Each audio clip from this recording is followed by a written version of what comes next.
세상을 뒤로하고 주위에서. 아멘. 우리 모두 자리에 일어나셔서 경배의 찬양 하늘의 문을 여서서 찬양 드림으로 11월 첫 번째 주일 하나님께 드리겠습니다.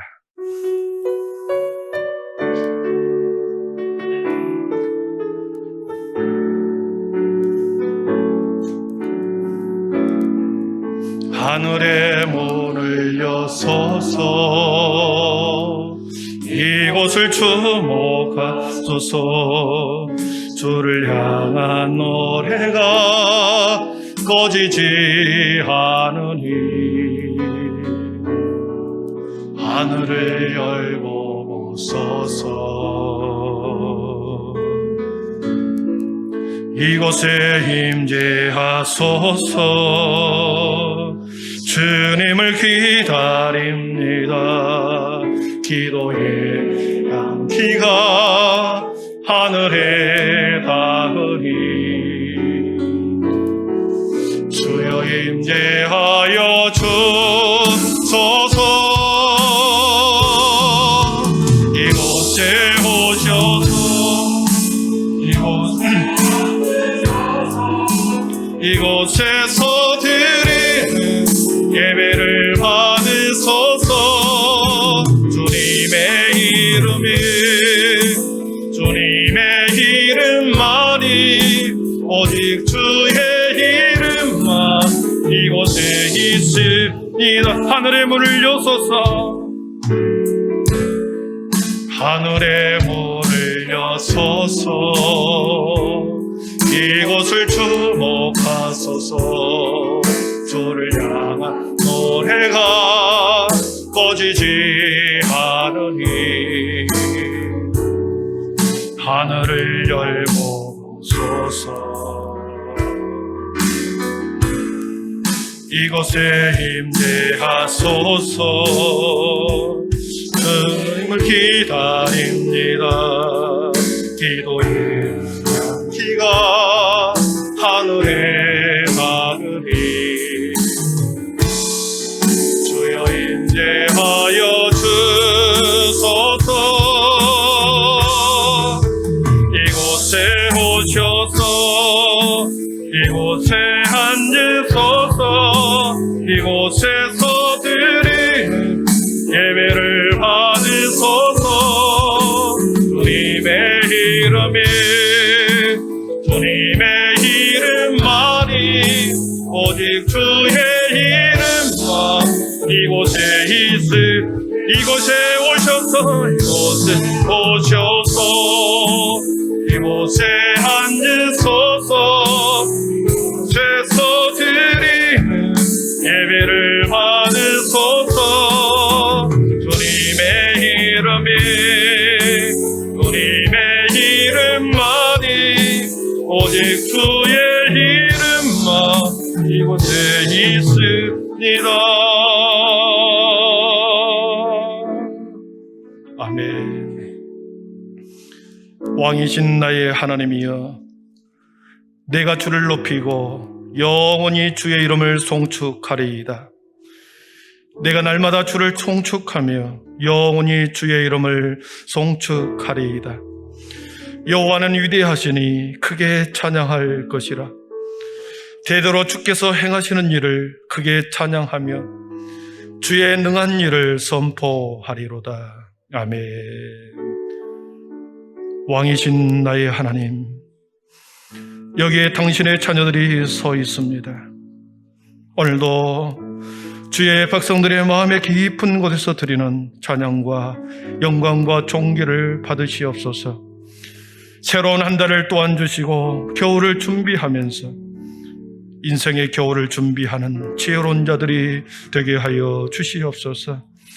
이 시간 십자가 앞에 모든 무거운 짐을 내려놓으며 세상 걱정 버리고 은혜 받게 하옵소서. 우리 모두 지난 6일간의 삶의 제사를 올려드릴 때 구원의 잔을 내어피 베푸시고 평안과 안식으로 함께하여 주시옵소서. 이 땅에 교회를 세우시고 교회를 통하여 하늘의 신비와 경륜을 이루어 가시는 주님, 말씀의 근원으로 돌아가 믿음과 신앙과 삶의 무너진 곳곳을 다시 세우고 수축하고 건설하게 하옵소서. 이 모든 말씀을 예수님의 이름으로 기원하오며, 하나님은 영이시니 예배하는 자가 영과 진리로 예배할지니라. 아멘. 다 함께 사도신경 우리의 신앙이 하나인 것을 고백하겠습니다. 나는 전능하신 아버지 하나님, 천지의 창조주를 믿습니다. 나는 그의 유일하신 아들 우리 주 예수 그리스도를 믿습니다.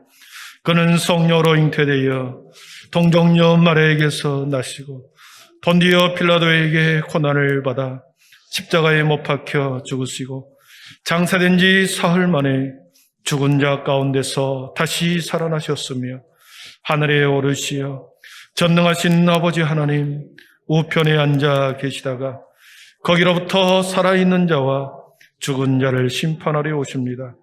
나는 성령을 믿으며 거룩한 공교회와 성도의 교제와 죄를 용서받는 것과 몸의 부활과 영생을 믿습니다. 아멘. 우리 모두 자리에 앉으셔서 영광송 44자입니다.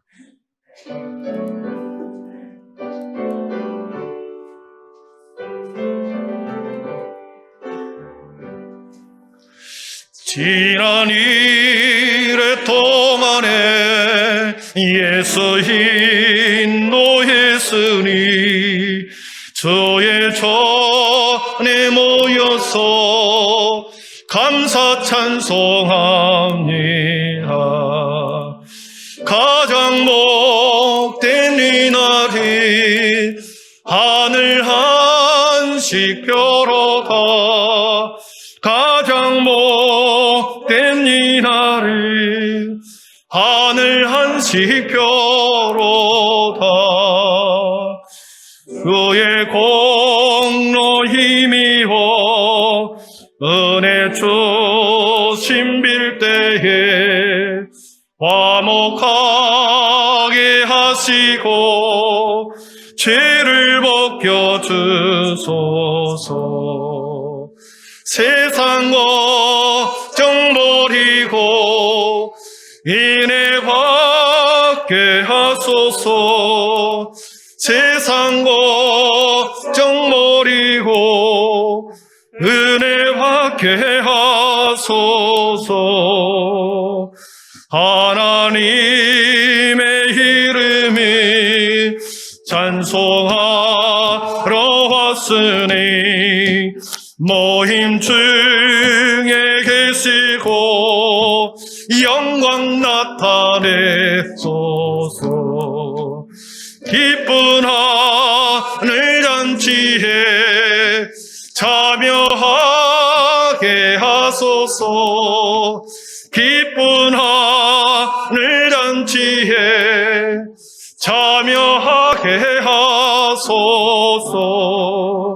주의 기쁜 복음을 모두 듣게 하시고 주의 은혜 베풀어 위로하여 주소서. 주님 오실 때까지 이 날 지키리로다. 주님 오실 때까지 이 날 지키리로다.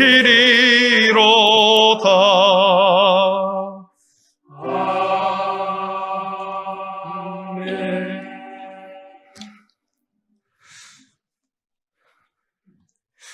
슬픔을 당하는 자들의 위로가 되시고 아픈 자들의 치료가 되시는 하나님 아버지를 찬양하며 영광 드립니다. 이 땅에 주님의 소망이 어디 있습니까? 이 땅에 그리스도의 참 소망이 어디 있을까요? 오직 하나님만이 우리의 소망이요 참 진리이십니다. 앞을 헤아릴 수 없는 혼돈의 시대를 살아가는 동안 하나님께서는 우리를 진리와 생명의 길로 인도하심을 감사드립니다. 11월의 첫 주일을 허락하신 하나님께 참으로 감사드립니다. 2022년도 벌써 다 지나고 2달을 남기고 있습니다. 남겨진 시간을 최선을 다해 살아가게 하옵소서. 복된 주일, 거룩한 하나님을 찬양하고자 합니다. 주님, 이곳에 임재하여 주시고 하나님만을 높이는 시간 되게 하옵소서. 하나님 앞에 거룩하지 못했던 저희들의 죄를 자백합니다. 하나님의 거룩한 성도라 하면서도 세상 사람과 다르지 않았던 지난 한 주간의 삶을 용서하여 주옵소서. 입술로는 하나님을 부정하고 행위로는 하나님을 모른 채 하며 살았던 모든 죄악들을 용서하여 주옵소서.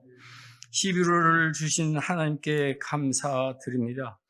존귀하시고 영화로우신 하나님, 저희들에게 귀한 새 달을 허락하여 주심을 감사합니다.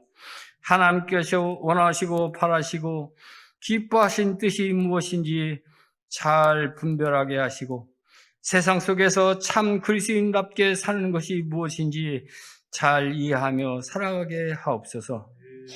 얼마 남지 않은 수능시험과 오늘 성상식에 함께 하시고 11월 13일 주일은 한비진 가을 동행 초청 및 전교인 출석 주일을 계획하고 준비하며 기도하는 중에 있습니다.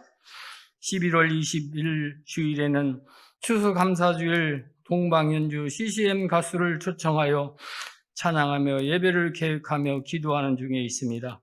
이 일을 통해서 하나님 영광 받으시고 우리 성도님과 새가족들이 은혜의 시간 되시기를 간절히 기도합니다. 성령이 충만한 시간 되시기를 간절히 원합니다. 할렐루야 찬양대가 주님께서 주시는 성령과 능력을 받고 힘을 얻게 하시고 감동 있는 찬양으로 주님께 영광 드리게 하시고 주님의 백성들에게는 크신 은혜와 축복이 되게 하옵소서. 오늘도 주님의 말씀을 선포하시는 박승성 목사님을 영과 육이 건강하게 하시고 성령의 능력으로 덧입혀 주시고 입술을 주관하사 저희들에게 하나님의 말씀을 선포하실 때 참 소망과 기쁨이 되게 하옵소서. 한 생명이 천하보다 귀하게 여기시는 예수님의 이름으로 기도드리옵나이다. 아멘.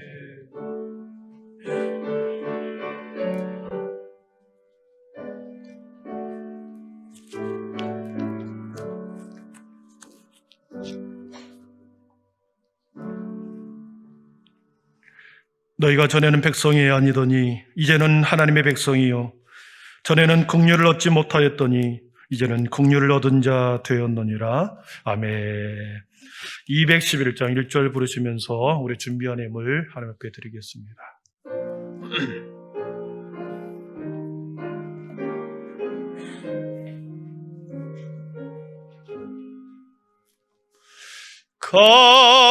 값비싼 양유로 주께 드리 마다야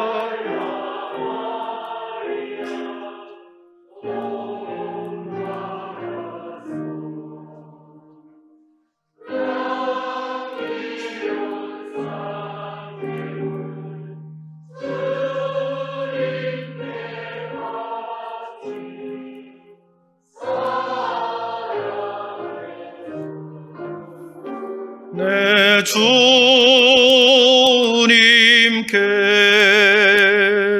아멘.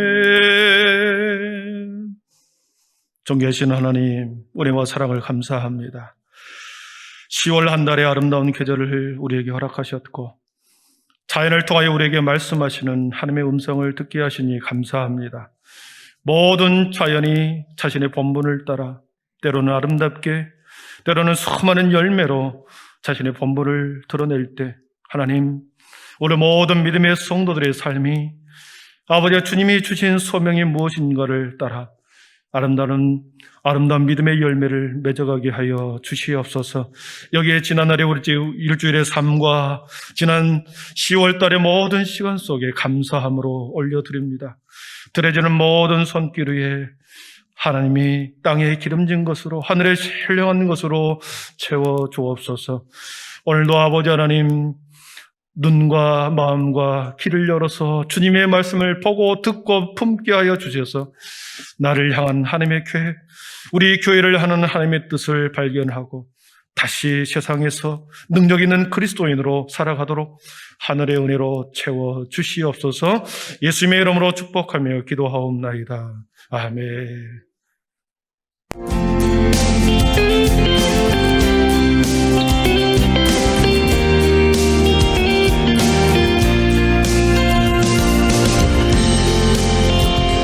할렐루야, 오늘은 주일입니다. 복된 예배가 되길 소망하며 오늘 각부 예배는 대면 예배와 비대면 영상 예배를 동시에 드립니다. 한빛 가을 동행 초청 예배가 다음 주 주일에 드려질 예정입니다. 예배는 오전 8시와 11시 예배로 총 2번 드려질 예정이며 상의는 자유롭게, 하의는 청바지 또는 곤색 바지로 드레스 코드를 맞춰주시면 감사하겠습니다. 2부 예배가 끝난 후에는 전교인 사진 촬영과 식사가 있을 예정입니다. 모두 함께 참석하셔서 충만한 예배와 풍성한 교제를 나누는 귀한 날이 되길 소망합니다. 전교인 금요 기도회가 돌아오는 금요일 오후 8시 비전홀에서 드려질 예정입니다. 함께 기도의 단을 쌓는 모든 한빛 가족이 되길 바랍니다. 임시 재직회가 오늘 3부 예배 후 본당에서 진행될 예정입니다. 참석해 주시길 바라며 자세한 안건사항은 화면과 주보를 참고해 주시면 감사하겠습니다. 피택자 교육이 오늘 오후 1시 목양실에서 진행될 예정입니다. 해당되시는 분들께선 모두 참석해 주시길 바랍니다.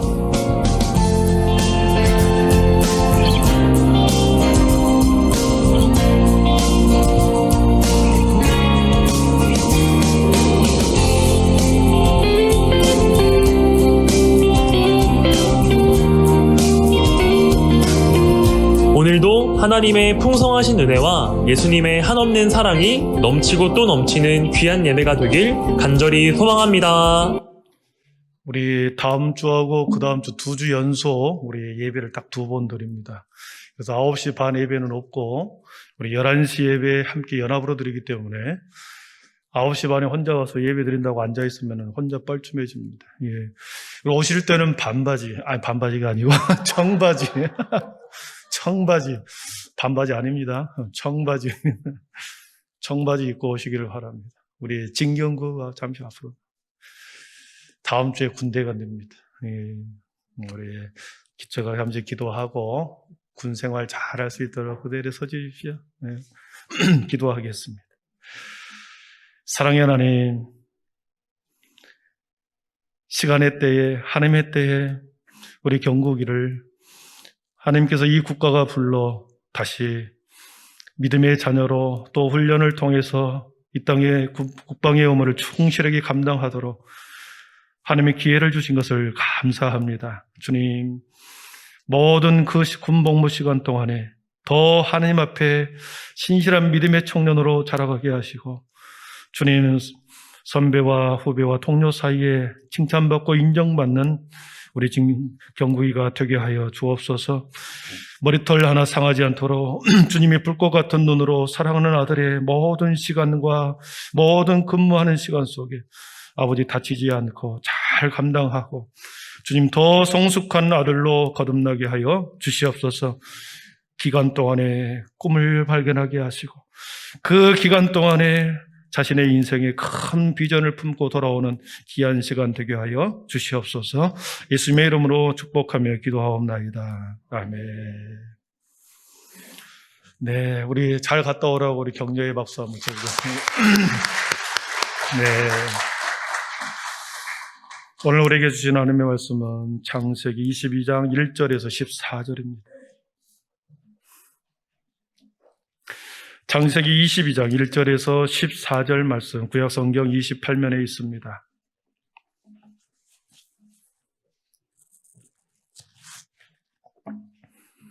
창세기 22장 1절에서 14절 말씀 제가 봉독해 올리겠습니다. 하나님의 말씀을 경청하십시오.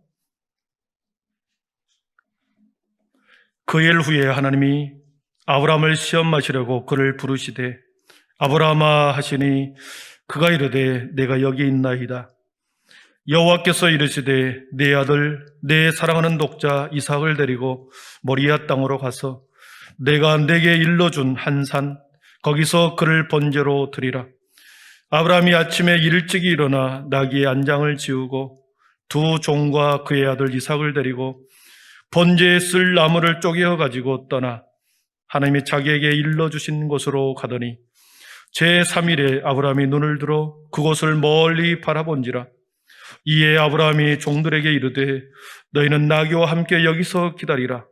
내가 아이와 함께 저기 가서 예배하고 우리가 너희에게로 돌아오리라 하고 아브라함이 이에 번제나무를 가져다가 그의 아들 이삭에게 지우고 자기는 불과 칼을 손에 들고 두 사람이 동행하더니 이삭이 그 아버지 아브라함에게 말하여 이르되 내 아버지여 하니 그가 이르되 내 아들아 여기 있노라. 이삭이 이르되 불과 나무는 있거니와 번제할 어린 양은 어디 있나이까? 아브라함이 이르되 내 아들아 번제할 어린 양은 하나님이 자기를 위하여 친히 준비하시리라 하고 두 사람이 함께 나아가서 하나님이 그에게 일러 주신 곳에 이른지라. 이에 아브라함이 그곳에 제단을 쌓고 나무를 벌려놓고 그의 아들 이삭을 결박하여 제단 나무 위에 놓고 손을 내밀어 칼을 잡고 그 아들을 잡으려 하니 여호와의 사자가 하늘에서부터 그를 불러 이르시되 아브라함아 아브라함아 하시는지라. 아브라함이 이르되 내가 여기 있나이다 하며 사자가 이르시되 그 아이에게 내 손을 대지 말라. 그에게 아무 일도 하지 말라. 내가 내 아들 내 독자까지도 내게 아끼지 아니하였으니 내가 이제야 내가 하나님을 경외하는 줄을 아노라. 아브라함이 눈을 들어 살펴본즉 한 순양이 뒤에 있는데 풀이 숲풀에 걸려 있는지라. 아브라함이 가서 그 순양을 가져다가 아들을 대신하여 번제로 드렸더라. 아브라함이 그 땅 이름을 여호와 이레라 하였으므로 오늘날까지 사람들이 이르기를 여호와의 산에서 준비되리라 하더라. 아멘. 저는 할렐루야 찬양대 나오셔서 하나님 앞에 찬양 올려드리겠습니다. 큰 은혜 있기를 바랍니다.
아멘. 영광의 박수 올려드리겠습니다.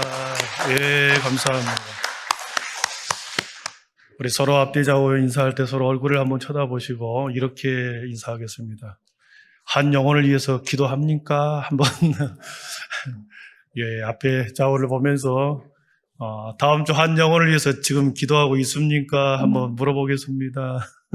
기도하고 있습니까? 예. 되게 뻘쭘하네요. 믿음, 소망, 사랑이 빛이 있으라.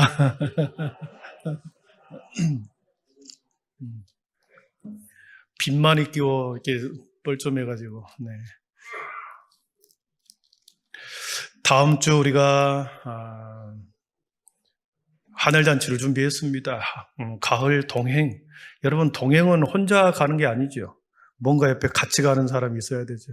혼자 교회에 오면 안 되고, 다음 주는 동행하기를 축복합니다. 주위 안 나오신 분들, 그리고 자기가 전도하고 싶은 분들 한번 초청하시기를 바라고, 기도하면서 우리 초청하도록 하겠습니다. 여러분, 성경의 많은 내용 중에서 가장 클라이막스, 가장 최고의 절정, 성경은 많은 부분이 있지만, 많은 말씀이 있지만 가장 중요한 절정, 최고의 클라이막스가 어디일까? 갈보리 십자가 사건입니다. 네. 갈릴리 바다에서 이렇게 사역하다가 우리 주님은 결국 이렇게 갈보리 언덕으로 올라가고 골고다의 언덕을 지나 갈보리 산으로 올라갑니다. 그리고 모든 사람들이 다 쳐다보는 데서 높이 매달립니다. 매달려야, 그가 제물이 되어야 온 인류를 구원할 수 있기 때문에 십자가에서 그가 죽는 그 순간, 그 사건, 그 현장이 성경에서는 가장 중요한 절정입니다. 이 십자가의 사건은 하늘아버지의 가장 위대한 사랑을 보여주는 장면이죠. 하늘아버지가 얼마나 위대하고 크고 높고 위대하신지를 보여주는 그 장면이 십자가 상에서의 사건입니다. 나의 아버지 어찌하여 나를 버리십니까? 아버지 왜 나를 버리십니까? 아들의 절규가 메아리칩니다. 갈보리 산에서 그 슬픔의 아들의 절규가 성부 하나님의 가슴을 미어지게 하죠. 메아리쳐 오는 그 소리를 주님은 외면하십니다. 사랑하는 아들의 소리를 거절합니다. 끝끝내 아들의 그 불부짖음을 우리 하나님, 성부 하나님은 거절하시고, 하늘 아버지의 차가운 거절을 통해서 온 인류를 향한 자신의 사랑을 세상 가운데 드러내신 장면입니다. 하나님의 외면을 보면서 우리 주님은 그 모든 쓴 잔을 다 마시면서 결국 아들의 순종을 통하여 하나님의 구원의 역사를 이루어 드립니다. 만약 아들이 순종하지 않았다면, 우리 예수님이 순종하지 않고 십자가에서 내려와 버리셨다고 한다면 아버지의 뜻이 하늘에서 이룬 것 같이 땅에서도 이루어질 수 있겠습니까? 하나님의 구원의 역사를, 하나님의 구속의 역사를 아들이 이루어줄 수 있었겠습니까?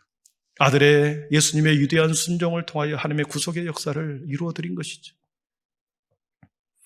십자가의 극적인 사건은 성경의 신약 성경에서 가장 중요한 순간을 우리에게 말해줍니다. 그렇다고 한다면 구약에는 또 어떤 가장 절정의 순간이 있을까요? 신약에서의 갈보리 산이 있었다고 한다면 오늘 본문에는 모리아 산에서 나옵니다. 오늘 본문이 가장 구약 성경에서 모든 인류를 향한 주님의 예표를 창세기 22장에서 하고 있습니다. 십자가의 신약 성경에서는 갈보리 산이 있었다고 한다면 구약에서는 모리아 산이 있습니다. 여러분, 이 모리아 산과 갈보리 산이 같은 곳입니다. 다른 것이 아닙니다. 그 모리아 산에, 그 갈보리 산에 솔로몬 성전이 세워지고, 그리고 그곳에서 주님이 십자가에 못 박혀 당하시고, 그리고 이삭이 제물로 드려지는 그곳, 모리아 산과 갈보리 산은 같은 위치에 있습니다. 그래서 이 오늘 창세기 22장의 이 본문을 구약의 갈보리 사건이다 이렇게 표현합니다. 구약의 갈보리 사건. 구약에서의 순종의 제사, 가장 완벽한 순종의 제사의 모습을 오늘 성경은 기록하고 있습니다. 사랑하는 성도 여러분, 하나님께서 받으실 만한 제사는, 하나님이 기뻐하시는 제사는 재물이 아니라 우리의 마음이다 그랬습니다. 우리의 몸이다 그랬습니다. 너희 몸을 거룩한 산 제물로 드려라 할 때 이 몸, 소마라고 하는 것은 우리의 전 인격을 표현한다 그랬습니다. 하나님께서 원하시는 제사는 하나님을 향한 마음, 정성, 그리고 하나님을 경외하는 마음, 그리고 제사를 드리는 태도, 그것을 받으신다 그랬습니다. 재물이 많고 적음이 아니요. 재물이 피 흘리냐, 피 흘리지 받지 않느냐, 이것이 중요한 것이 아니라 드리는 자의 마음, 삶이다 그랬습니다. 아벨과 그의 재물을 주님이, 우리 하나님이 연락하셨다 했을 때 아벨의 인생을 받았다 그랬습니다. 아벨의 평소의 삶, 아벨이 하나님을 향한 마음, 정성, 그리고 그가 하나님 앞에 드리는 제사의 태도, 그 마음을, 평소에 살아온 아벨의 삶을 우리 하나님이 받으신 것이죠. 주일에 여러분, 축제 예배가 되기 위해서는 지난 6일 동안 우리의 삶의 내용이 하나님 앞에 제물로 드려져야 합니다. 일주일 동안 살아가면서 우리의 삶의 내용을 주일에 모여서 우리가 함께 축제 예배를 드리는 거거든요. 그렇기 때문에 지난 6일 동안의 삶, 이 삶은 때로는 우리가 아픔을 당하고 슬픔을 당하고 다른 사람들로부터 이렇게 상처를 입을 수도 있습니다. 또 많은 죄로 인해서 괴로울 수도 있습니다. 그러나 그럼에도 불구하고 하나님께서 내가 주님 앞에 나아가는데, 믿음으로 나아갈 때 나를 다시 받아줄 것이다, 나를 다시 회복시켜 주실 것이다, 다시 하나님께서 나를 용납해 주실 것이다, 이 믿음으로 하나님 앞에 예배를 드리는 것, 그 마음을 바라보신다 그랬습니다. 재물이 아니로 헌금의 내용이 아니라 하나님 앞에 드리는 여러분의 예배를 대하는 태도, 하나님을 향한 여러분의 마음, 주님은 그 마음을 보신다 그랬습니다. 지난주에는 참된 제사에 대해서 우리가 잠시 살펴보았습니다. 참된 제사는 성전 안에서만 머무르는 은혜가 아니라 성전 밖으로 흘러가야 한다고 그랬습니다. 성전 안에 머무르는 은혜, 성전 안에만, 교회 안에서만 머무르는 은혜, 이것은 반쪽짜리 제사입니다. 성전 밖으로, 교회 밖으로 하나님의 은혜가 흘러가서 6일 동안의 그 하나님의 삶의 자리에서 하나님의 은혜가 흘러가고 다시 그 은혜가 주일날 그 은혜를 가지고 함께 주님 앞에 참된 예배를 드리는 것. 그래서 삶이 예배가 되고 예배가 삶이 된다고 그랬습니다. 때로는 선순환으로, 때로는 후순환으로 우리가 삶에서, 그리고 예배의 자리에서 이렇게 함께 승화가 될 때 그것이 참된 예배다 그랬습니다. 지난주에 우리가 봤을 때 이스라엘 백성들은 성전 제사, 성전의 예배가 무너졌을 때 그들의 인생의 삶이 비참해진 것을 보았습니다. 왜 성전 제사가 그들이 무너졌을까요? 두 가지였다고 그랬습니다. 성전의 제사가 왜 무너졌는가? 이사야서 1장 12절 한번 같이 읽어보겠습니다. 1장 12절입니다. 너희가 내 앞에 보이러 오니 이것을 누가 너희에게 요구하였느냐? 내 마당만 밟을 뿐이니라. 아멘. 우리가 지난주에 이 본문을 보았습니다. 제사를 드리러 오는 것이 아니라 제사를 보러 왔다 그랬습니다. 하나님 앞에 눈도장만 찍으러 왔다 그랬습니다. 살찐 짐승을 주님 앞에 드리기만 하면 나의 제사를, 내가 내 마음이 어떻든지 간에, 내 삶이 어떻든지 간에 주님이 받아주실 것이다. 그래서 살찐 제물을 주님 앞에 가져와서 드렸더니 하나님께서는 그 살찐 짐승을 더 이상 가져오지 말라. 내 앞에서 눈도장만 찍고 가는 이스라엘 백성들, 하나님께서는 엄청난 화를 내셨습니다. 그리고 내 마당만 너희들은 밟을 뿐이다. 사랑하는 성도 여러분, 성전 안으로 들어가면 마당들이 있다고 그랬습니다. 성전 안에서 마당들로 들어가면 그게 성소가 나온다고 그랬습니다.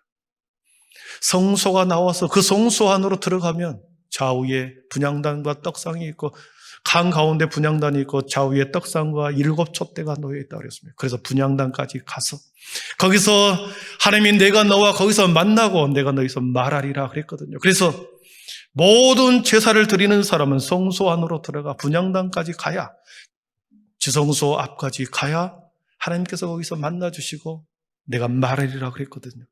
그런데 성소 안에도 들어가지 않고 성전 마당에서 마당 뜰만 밟고 가는 그들을 향하여 하나님은 매우 화가 났다고 했습니다.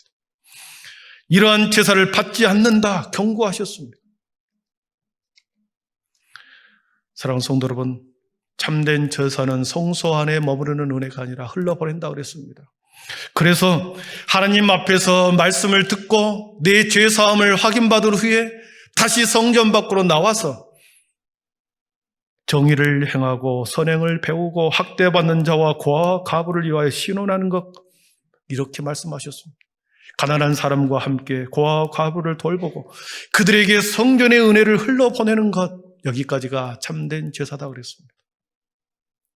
사랑하는 성도 여러분, 예배의 은혜가 세상 밖으로 흘러가야 합니다. 우리 교회 안에서만, 우리끼리만의 은혜가 아니라 이 교회 안에서 드려지는 모든 예배 가운데서 베푸신 은혜와 축복을 세상 가운데 흘러보내야 합니다. 참 마음도 없이 온전한 믿음도 드리지 않고 여기서 눈도장만 찍고 가는 예배, 마당 뜰만 받고 가는 예배, 여러분, 주님이 우리 하나님을 매우 무시하는 태도요, 제사와 예배를 모독하는 행위다 그랬습니다. 저는 지금 계속 교회와 예배에 대해서 이야기하고 있습니다. 교회가 존재하는 이유는 하나님 앞에 영광을 드리는 그 하나님의 제사, 그 예배가 교회 안에서 드려져야 하기 때문에 먼저 교회론을 이야기했고 그 다음에 예배를 이야기하고 있습니다. 하나님께서 원하는 것은 너희의 모든 정성과 마음을 다하여 나를 경배하라. 인간의 제일 되는 목적이 나를 영화롭게 하는 것이다. 그래서 예배를 강조합니다.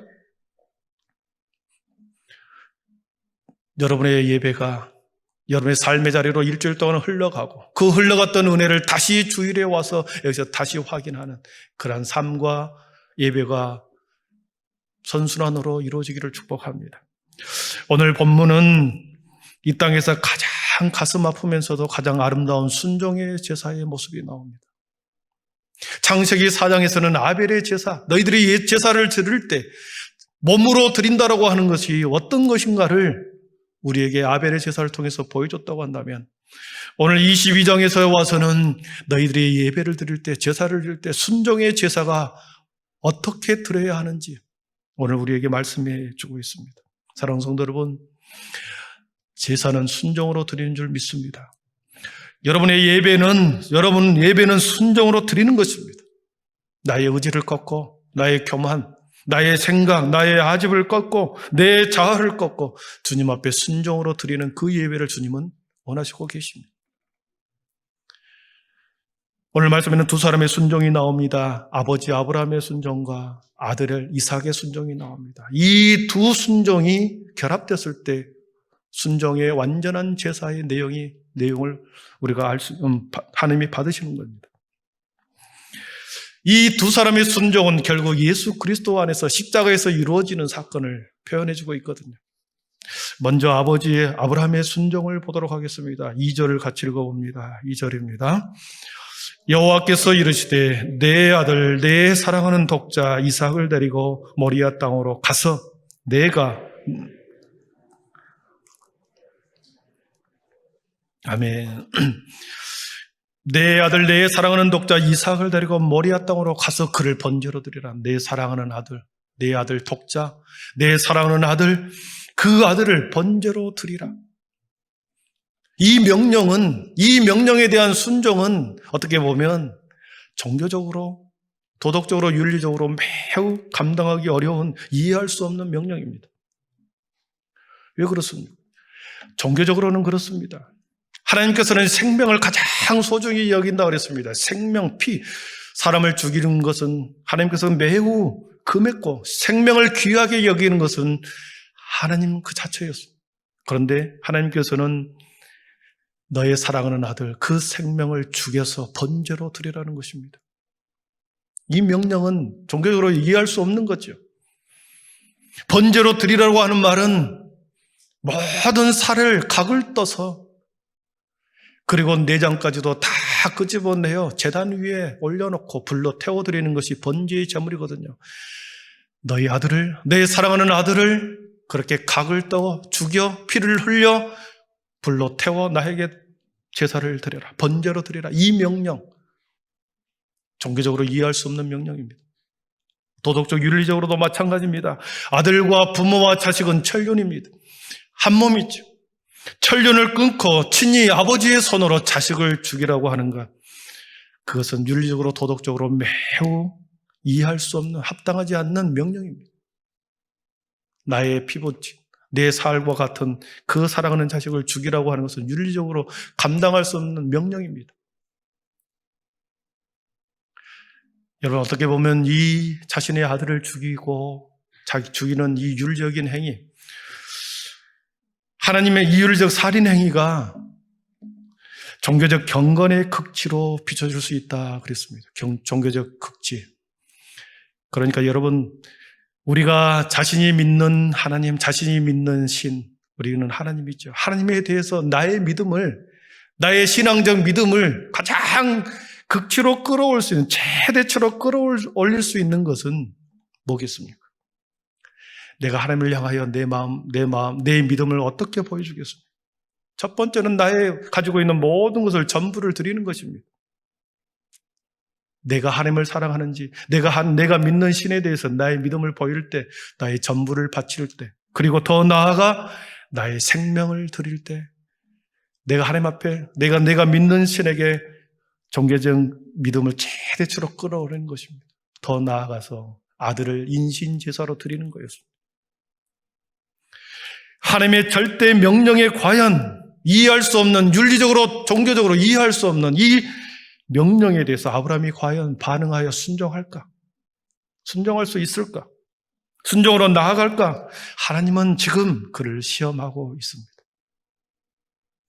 이 명령은 아브라함의 인생에 있어서 가장 큰 위기의 순간이요, 가장 절정의 순간인 것입니다.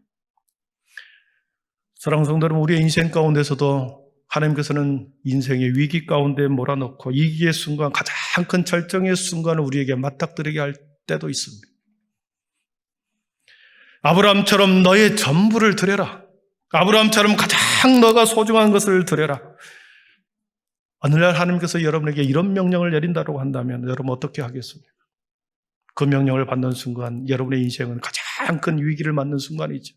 가장 절정을 맞는 순간입니다. 과연 이 하나님의 테스트 명령에 내가 순종할 것인가 말 것인가?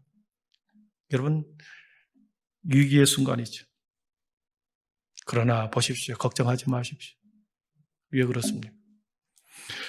하나님은 언제나 감당할 만한 시험을 저와 여러분에게 주십니다. 감당하지 못할 시험은 하나님이 주지 않습니다. 감당할 만한 시험, 감당할 만한 테스트를 하나님이 하시는 거죠.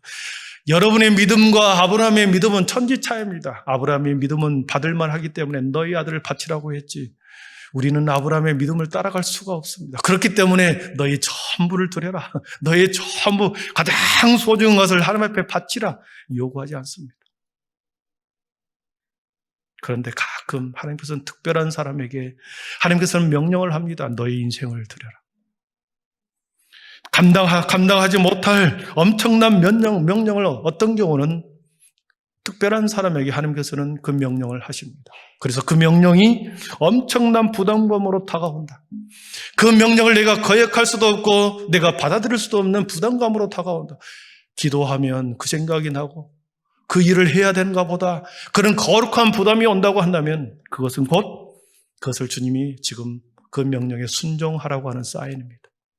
마음의 부담은 사인이거든요. 유실론적 실존주의자인 키에르케고르가 창세기 22장 이 본문을 읽으면서 공포와 전율이라, 두려움과 전율이라고 하는 책을 썼습니다. 여러분, 공포, 두려움과 공포, 하나님의 명령을 받았고 3일 동안 아브라함은 침묵을 합니다. 하나님의 명령과 아브라함의 3일간의 침묵 사이에는 여러분, 아브라함의 마음속에는 갈등이 있지 않았겠습니까? 나에게 주시는 이 명령을 내가 받아들여야 되는가? 내가 사랑하는 아들을 내가 죽여서 하나님 앞에 바쳐야 되는가? 주님은 명령하셨는데 내가 그것을 이행할 수 있는가? 아니면 내가 거부한다고 한다면 하나님 앞에 내가 진노를 받지 않겠는가? 두려움과 공포 속에 빠져 있죠. 그런데 3일간의 침묵과 단절이 있은 후에는 하나님께서 놀라운 반전을 일으킵니다. 극적인 반전, 전율을 일으킵니다. 아브라함을 바치라고 할 때 아브라함이 죽었던가요? 죽지 않죠. 극적인 순간에 하나님께서는 아브라함을 살려주고 아브라함의 믿음을 가장 귀한다 칭찬하시면서 극적인 반전을 일으킵니다. 그래서 아브라함에게 전율을 일으키게 하는 거죠. 하나님의 명령에 대한 아브라함은 아들을 죽여야 하는 그 종교적 윤리적 명령과 내가 하나님 앞에 나의 믿음을 보여줘야 하는 그 종교적 갈등 사이에 아브라함은 두려움과 불안을 느꼈으나 아브라함은 육신의 아버지로서 아들을 살리는 보편적 윤리를 택하지 않고 아들을 하나님 앞에 바칩니다. 하나님의 절대 명령에 어찌할 수 없는 그 명령을 아브라함은 침묵 속에서 받아들이고 그리고 하나님의 관계 속으로 하나님의 신앙의 세계 속으로 들어가 이것을 믿음으로 증명해냅니다. 여러분, 믿음이라고 하는 단어는 라틴어로 크레도라입니다. 크레도. 꼬르라고 하는 단어는 심장과 중심이라는 단어고 도는 고정시키다, 의지하다 뜻이 있습니다. 그래서 이 두 단어를 합해보면 믿음이라는 정의가 나옵니다. 나의 중심, 나의 중심을 하나님께 고정시키고 하나님을 의지한다라고 하는 것이 믿음입니다. 사랑하는 성도 여러분, 여러분의 마음속에 심장, 여러분의 중심에 하나님을 고정시키고 묶여서 하나님을 의지하는 것이 믿음입니다. 아브라함의 믿음이 위대한 것은 아브라함이 인류의 조상의 믿음의 아버지가 된 것은 부모의 자식 간의 윤리적 보편을 뛰어넘고 아브라함의 마음의 중심에 아브라함의 심장에 하나님을 고정시켜서 하나님의 명령에 자신을 굴복시키고 그리고 하나님 앞에 홀로 섰 그 모습이 있었기 때문에 그는 믿음의 아버지가 될 수 있었던 것입니다. 보편적 윤리를 극복하고 하나님의 명령에 대한 도리로 그는 나아갔습니다. 그리고 하나님을 향한 충만한 열정으로 가득했기 때문에 그는 세상의 윤리와 도덕을 뛰어넘어 하나님의 명령에 순종함으로 그는 믿음의 선조가 될 수 있었습니다. 이 순종의 제사, 아버지의 이 순종의 제사는 반쪽짜리 순종의 제사입니다. 반드시 아들의 순종이 있어야 합니다. 아들의 순종으로 온전해지는 거죠. 하늘 아버지의 뜻이 예수 그리스도에서 완전히 이루어지기 위해서는 아들의 순종이 있었던 것처럼 아브라함의 순종과 이삭 아들의 순종이 있어야 합니다. 두 번째 아들의 순종 8절과 9절을 보도록 하겠습니다. 9절과 10절을 같이 읽어보겠습니다. 9절과 10절입니다. 하나님이 그에게 일러 주신 곳에 이른지라 이에 아브라함이 그곳에 제단을 쌓고 나무를 벌려놓고 손을 내밀어 칼을 잡고 그 아들을 잡으려 하니. 아멘. 여러분, 여기서 어떻게 아들의 순종이 나옵니까? 아버지가 아들을 결박합니다. 줄로 그 아들을 꽁꽁 결박합니다. 그리고 칼을 높이 들어서 아들 이삭을 찌르려고 합니다. 결박할 때 아들 이삭은 아무런 반응하지 않고 묶임을 당합니다. 칼을 높이 들려서 자기를 찔러 죽이려고 하는 그 아버지를 향해서 거부하고 도망가거나 아버지를 뿌리치지 않고 가만히 순종하는 겁니다. 마치 우리 주님이 도살장에 끌려가는 어린 양처럼 모든 죽음의 순간에 거부하지 않고 그 죽음을 받아들인 것처럼 아들 이삭이 아버지의 그 칼에, 아버지의 포박에 그대로 순종하는 것입니다. 아브라함이 100세의 아들을 낳았으니 아들이 20살이라고 하면 아브라함은 120살입니다. 아버지가 아들을 이길 수 있겠습니까? 이길 수가 없습니다. 충분히 알력으로 아버지를 밀어치고 거부할 수 있었음에도 불구하고 아들은 순종합니다. 이삭 아들은 모든 것을 순종해 냅니다. 류폴드라고 하는 주석가는 이 부분을 이렇게 주석을 합니다. 제가 읽어드립니다. 아브라함은 실제로 그의 아들을 결박했다. 이 얼마나 놀라운 일인가. 이러한 행동에 대한 이삭의 순종은 그의 아버지에 대한 신뢰에서 우러나온 행동으로 아버지가 자신에게 어떠한 해도 가하지 않으리라는 것을 확신하는 서로 간의 완전한 이해와 깊은 사랑에 근거한 것이다. 그러므로 이삭이 믿음에서 우러나온 온전한 순종을 하였다는 증거를 보여주고 있다. 이삭이 아무런 반항도 없이 스스로 묶인 것은 하나님께 대한 최고의 신앙 행위이고 자기 아버지에 대한 전적인 신뢰를 보여주는 행위였다. 아들 이삭이 그대로 결박을 당합니다. 스스로 결박을 당했던 것이죠. 이것은 아버지에 대한 순종이기도 하지만 자신이 하늘아버지에 대한 하나님께 대한 최고의 표현할 수 있는 순종의 표현, 묶이는 것이었습니다. 그리고 그 칼이 날아오는 그 칼을 바라보는 것이었습니다. 아들의 순종을 통해서 이 순종의 제사는 완성이 된 것입니다. 여러분, 앞으로 너희들이 인류의 모든 성도들이 순종의 제사를 드리려고 하면 창세기 22장에 나와 있는 이 모습대로 너희들이 순종의 제사, 순종의 예배를 드려라 우리에게 보여주는 거죠. 창세기 4장에서 아벨의 제사를 통해서 우리에게 몸으로 드린 제사가 무엇인지를 보여주었다고 한다면 순종의 제사에 대해서 말씀하고 있습니다. 여러분, 이 순종의 제사의 결과가 뭘까요? 어떤 축복을 주었을까요? 18장을 18절을 보도록 하겠습니다. 같이 읽어봅니다. 또 내 씨로 말미암아 천하 만민이 복을 받으리니 이는 내가 나의 말을 준행하였음이라 하셨다 하니라. 아멘. 아브라함, 너가 나의 말을 준행하였다. 내 씨로 이삭을 통하여 천하 만민이 복을 받을 것이다. 이삭의 후손이 유다의 후손으로 오고 유다의 후손이 다윗의 후손으로 오고 다윗의 후손이 예수 그리스도의 후손으로 오죠. 내 씨로 말미암아 천하 만민이 복을 받을 것이다.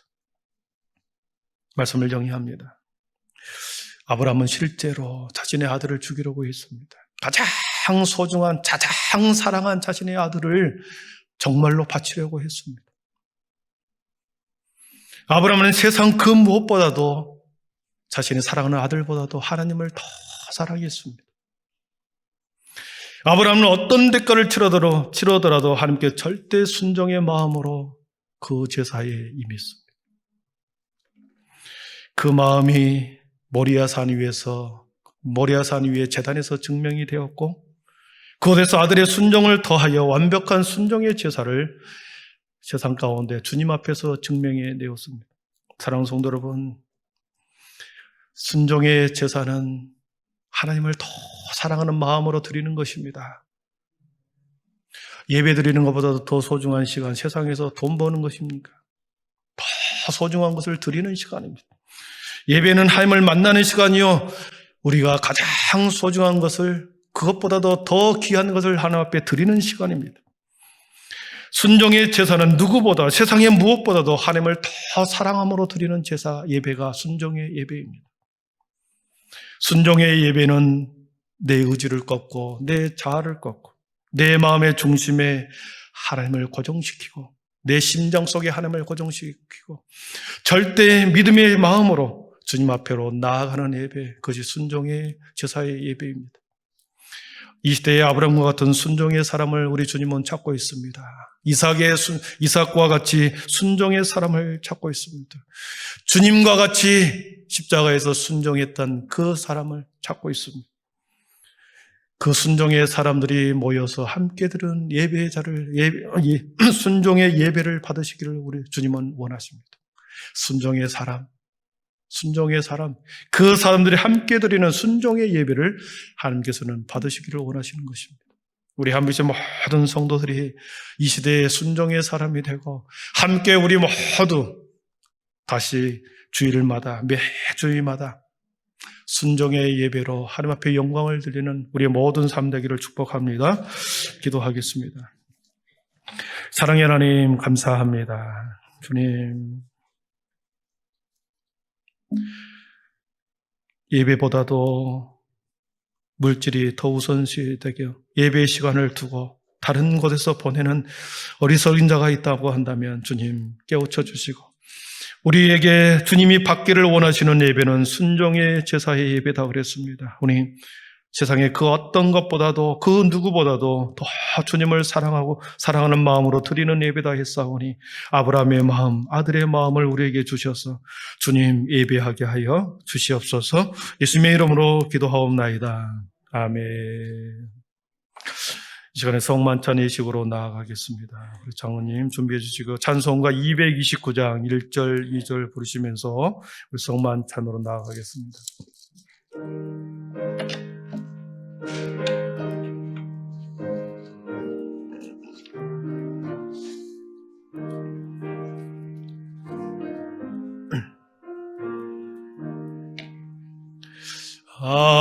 몸 놓고 거룩하신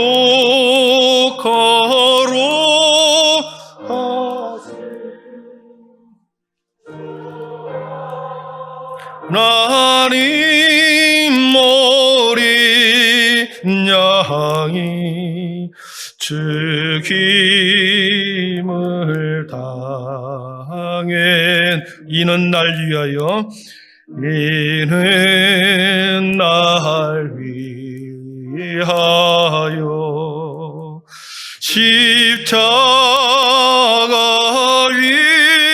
위에서 못 박히사 들이신 주님의 몸일세. 성찬 제정의 말씀을 제가 봉독하겠습니다.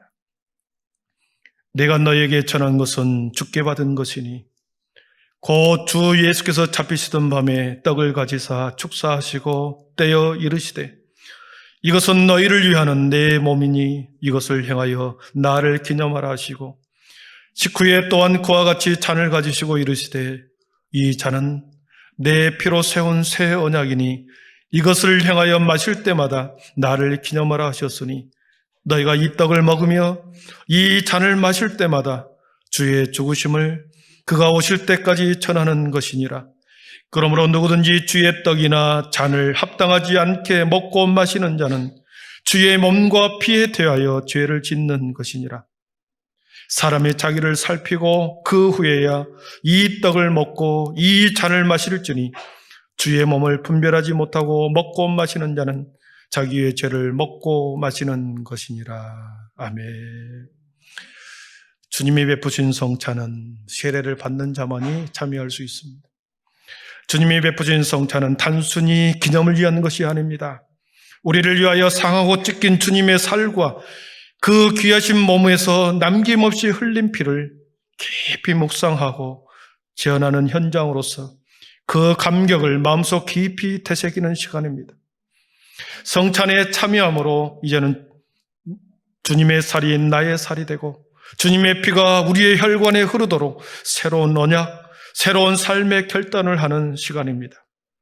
성찬에 참여함으로 우리 모두가 화평케 하신 예수 그리스도 안에서 하나 되게 하는 역사가 일어나는 순간입니다. 이것이 우리를 성찬에 참여하게 하신 주님의 뜻입니다.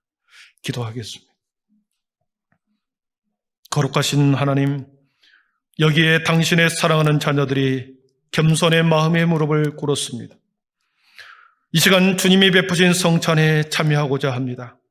주님의 살을 먹고 주님의 피를 마시기 전에 우리들의 더럽고 추악한 행실과 마음을 주님이 흘리신 정결한 피로 씻어주셔서 이 시간 거룩한 성찬 예식에 참여하게 하옵소서.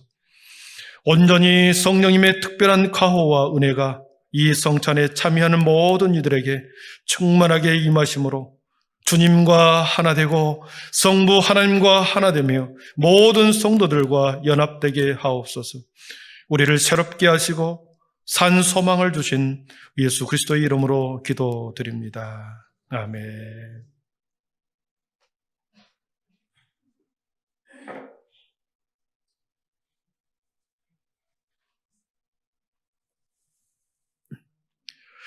주님께서 잡히시던 밤이었습니다.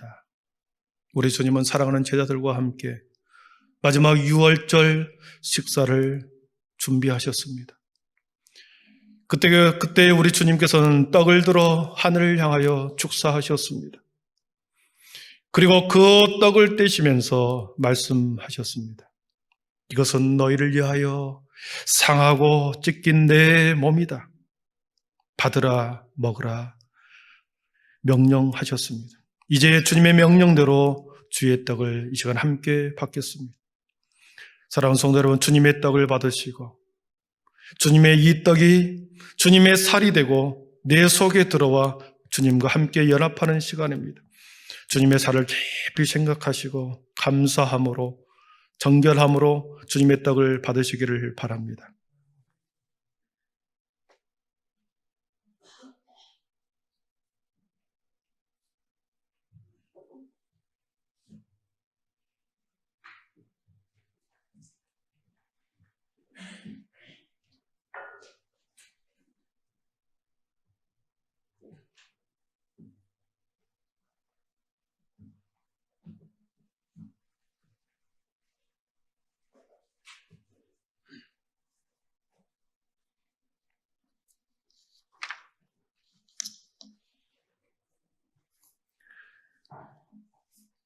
반주를. 그런 멸시를 받아 사람들에게 버림받았으며 강고를 많이 겪었으며 질고를 아는 자라.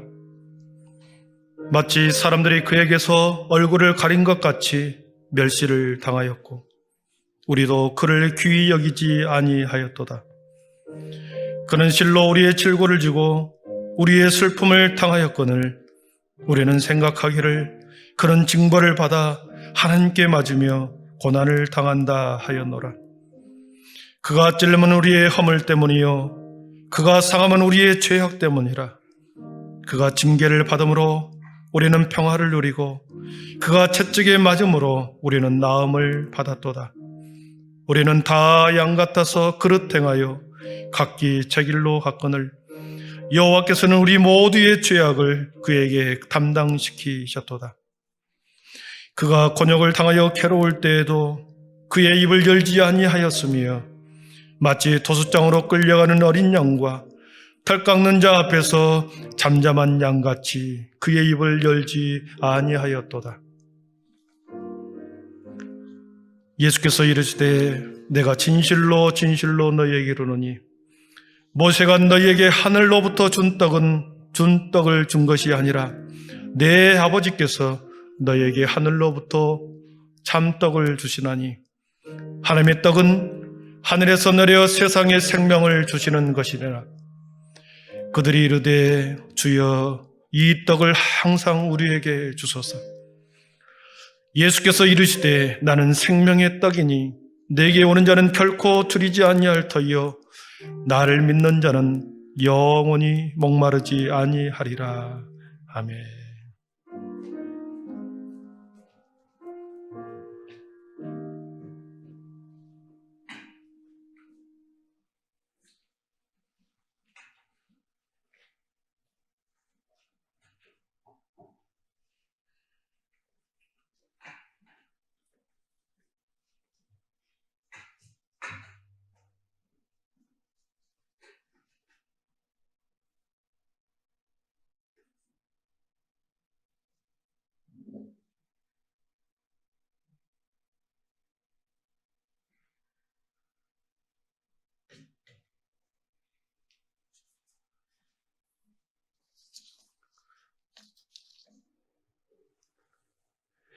우리 주님은 식후에 잔을 들어 축사하셨습니다. 그리고 그 잔을 사랑하는 제자들에게 주시면서 말씀하셨습니다. 이것은 너희를 위하여 흘리는 내 피다. 너희와 나 사이에 맺어진 새 언약의 피다. 받으라, 먹으라 명령하셨습니다. 이제 우리 다 같이 주님의 말씀대로 우리는 주님의 주님의 피를 받으려고 합니다. 우리를 위하여 한 방울도 남김없이 흘려주신 주님의 보혈을 여러분 깊이 생각하시고 이 시간 감사의 마음으로 주님의 피를 받으십시오.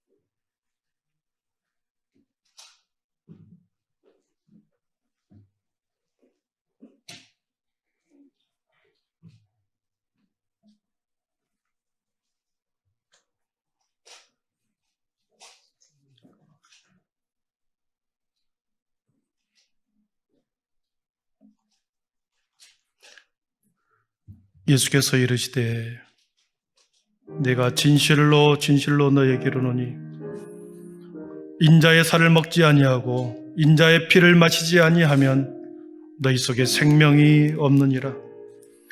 내 살을 먹고 내 피를 마시는 자는 영생을 가졌고 마지막 날에 내가 그를 다시 살리리니 내 살은 참된 양식이요 내 피는 참된 음료로다. 내 살을 먹고 내 피를 마시는 자는 내 안에 거하고 나도 그의 안에 거하나니 살아계신 아버지께서 나를 보내심에 내가 아버지로 말미암아 사는 것 같이 나를 먹는 그 사람도 나로 말미암아 살리라. 아멘. 사랑하는 자들아, 우리가 서로 사랑하자. 사랑은 하나님께 속한 것이니 사랑하는 자마다 하나님으로부터 나서 하나님을 알고 사랑하지 아니하는 자는 하나님을 알지 못하나니 이는 하나님은 사랑이심이라.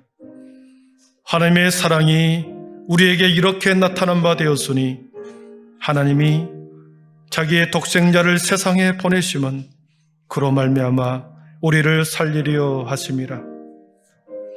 사랑은 여기 있으니 우리가 하나님을 사랑한 것이 아니요 하나님이 우리를 사랑하사 우리 죄를 속하기 위하여 화목제물로 그 아들을 보내셨음이라. 사랑하는 자들아, 하나님이 이같이 우리를 사랑하셨은즉 우리도 서로 사랑하는 것이 마땅하도다. 아멘.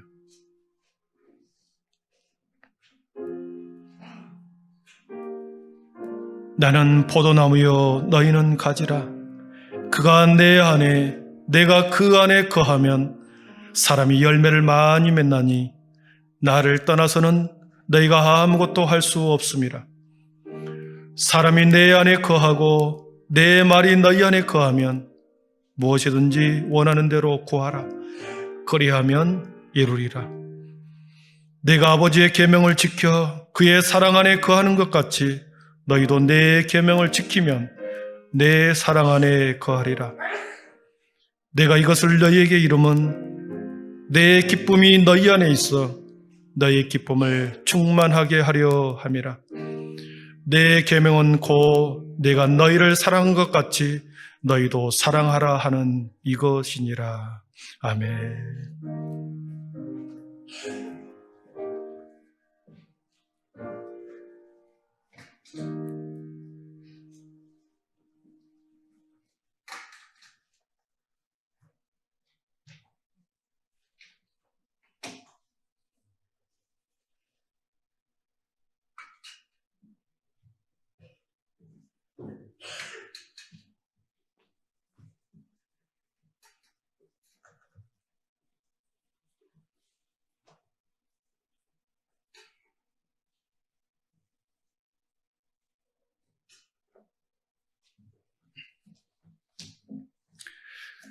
성찬을 마치신 후에 우리 주님은 제자들과 함께 찬양하며 감람산으로 올라가셨다 했습니다.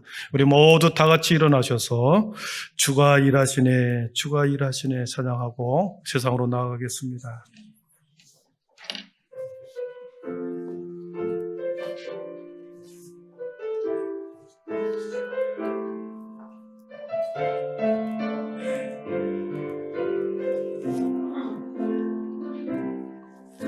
날이 저물어 갈 때, 빗늘에서 걸을 때, 그때가 하나님의 때. 내 힘으로 안 될 때, 빈손으로 걸을 때, 내가 고백해 여호와 이래. 날이 저물어 갈 때, 빈들에서 걸을 때, 그때가 하나님의 때. 내 힘으로 안 될 때, 빈손으로 걸을 때, 내가 고백해 여호와. 우리 모인 이곳에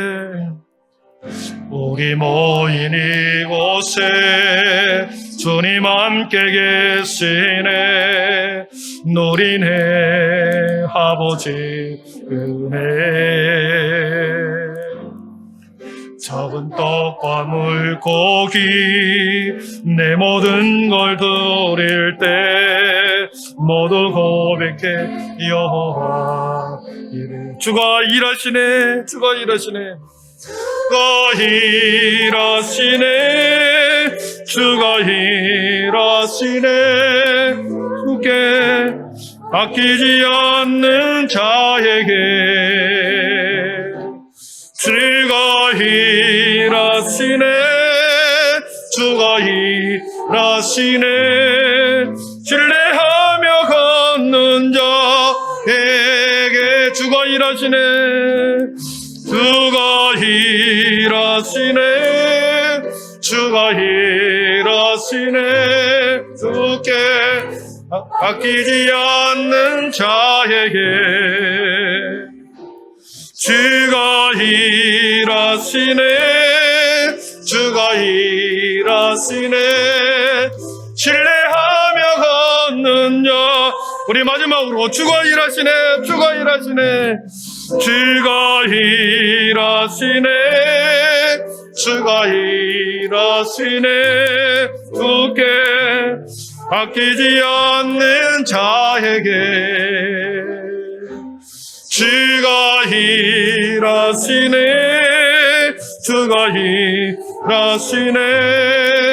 신뢰하며 걷는 자에게